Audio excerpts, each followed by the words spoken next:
So Robinhood came out and released some stats on what traders did on their platform in 2017.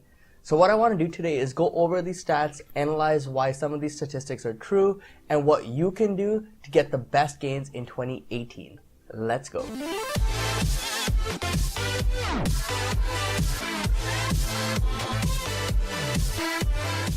Welcome back guys to another video. My name is Nick, and on this channel we cover finance with a sprinkle of technology.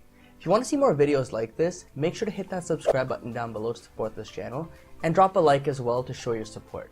Now let's get into the video. So now I want to keep this video short and to the point, so what I've done is I've broken this down into 3 categories, and we're going to go over each category, analyze the stocks in there, and try to figure out the mentality behind why traders pick those stocks for that category. So let's start with the first category, which is the top 5 most traded stocks on the Robinhood platform in 2017. So if we take a look at this list here, you can see that the top 5 are really 5 well-known companies that a lot of people are invested in, a lot of people trade daily, and they are AMD, Fitbit, Snapchat, GoPro, and Ford. So the first thing that I noticed when looking at all these companies is that they're all considered cheap stocks. This means their share price is under $20, and this really attracts new investors because they feel that since the stock price is so low, they can invest more money in it and therefore get more gains in it. But one thing that you need to remember is that sometimes stock prices are cheap for a reason, and there's a reason why these stock prices aren't in the hundreds or even thousands of dollars per share. So now if we look at the gains here, you can see that Ford was up around 4% in the last year, GoPro was down around 8%, Fitbit was down around 18.5%, Snapchat down around 38%, and AMD was around 8.5%. So as you can see from these stats, the only stock really that was up this year was Ford, and that's also at a measly 4% gain. And if you compare this to the S&P 500 and the gain that it had in 2017, which was around 20%, these are pathetic gains, and this is something that I think a lot of investors overlook, because if you're just getting started in the market, you shouldn't necessarily go for the most hyped companies. You should try to pick companies that have a strong fundamental, strong future, and strong growth ahead of them. And out of these 5 stocks, the only one that I think is really going to be successful in the next 5 years or so would be Snapchat. Alright, so now let's go over the second category, which is the top 5 stocks that provided the biggest gains in 2017. So looking at the list here, you can see the top 5 are Amazon, Apple, Facebook, Nvidia, and Tesla. So the first thing that I personally noticed here is that all of these stocks are considered expensive stocks, where their share price is a couple $100, or even in Amazon's case, over $1,000 per share. So new investors typically avoid these companies because of the high share price or price per share. But this list right here just goes to show you that sometimes it makes more sense to go with more established and larger companies because they have larger investors behind them, they have strong fundamentals, and in this case they had strong growth in 2017 as well. So you kind of benefited from having kind of like a blue chip company, but you still had that growth behind it in 2017. Out of these 5 picks, the only concern that I personally would have is with Tesla, because Tesla is a very shorted stock, which means a lot of investors are betting against the stock and they think the price is going to go down in the near future.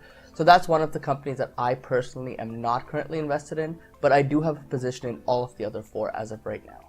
So looking at the gains of all these 5 companies in 2017, you can see here that Amazon was up 56%, Apple was up 53.5%, Facebook was up 47.5%, Nvidia was up 109.5%, and Tesla was up 71%. So as you can see, all 5 of these companies had excellent growth in 2017. They all outdid the S&P 500 by a significant margin. And this just kind of goes to show you that you shouldn't make your investing decisions just solely based on the stock price, because sometimes even larger or more expensive stocks have a lot of room to grow when their fundamentals are strong, when their growth potential is strong, and when there's positive sentiment around the stock. Alright, so the third and final category that I want to go over now is the top 5 stocks that provided the biggest losses in 2017 to investors. So looking at this list here, you can see that we had AMD, GE, Snapchat, Momo, and Rite Aid. So apart from GE, which had an unusually bad year, especially for a blue chip stock, All the other 4 are very hyped stocks, very volatile stocks, and stocks that a lot of new investors go into because they hear a lot of hype and news around that. So looking at the losses from this past year, you can see that almost all of them had a bad year, but the only exception here was that Momo actually had a good year.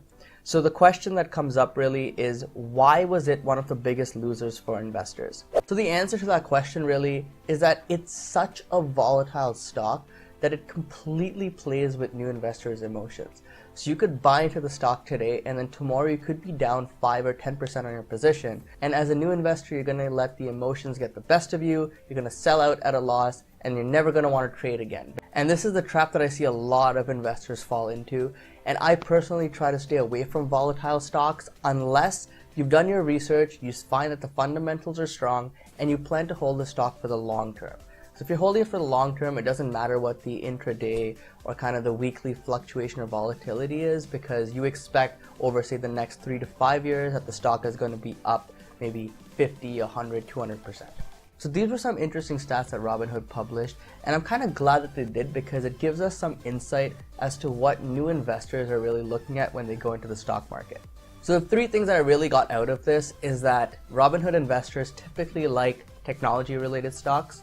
They really like stocks that are cheap in price, and they really like trading volatile stocks because they want to get those quick gains. So really, to sum this up, the one thing that I would say that you should take away from this video, if anything, is that you should not make a trading decision based on how hyped a company is, on how popular a stock is, because really you should take the time, do your research, see the fundamentals of the company, and figure out if it's a good company for you to invest in, and if you really love the business that they're building.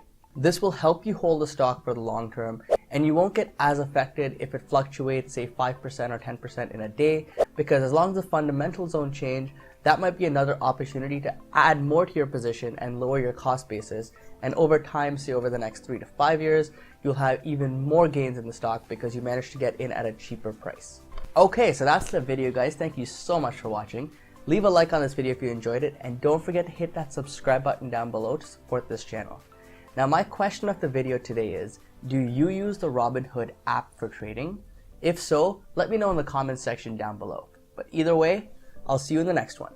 Peace.